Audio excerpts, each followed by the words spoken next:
Makes Media.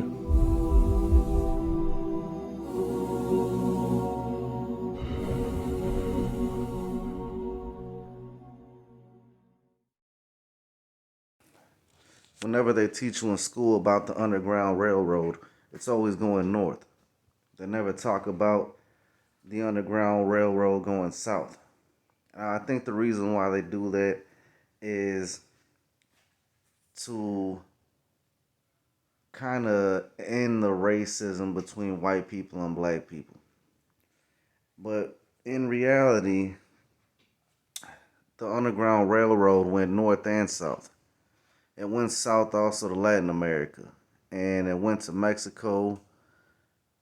And a lot of Mexicans in Texas, the Tejanos, helped them get there. And they were Afro Mexicans as well. So I just wanted to let y'all know that, the Underground Railroad also went south.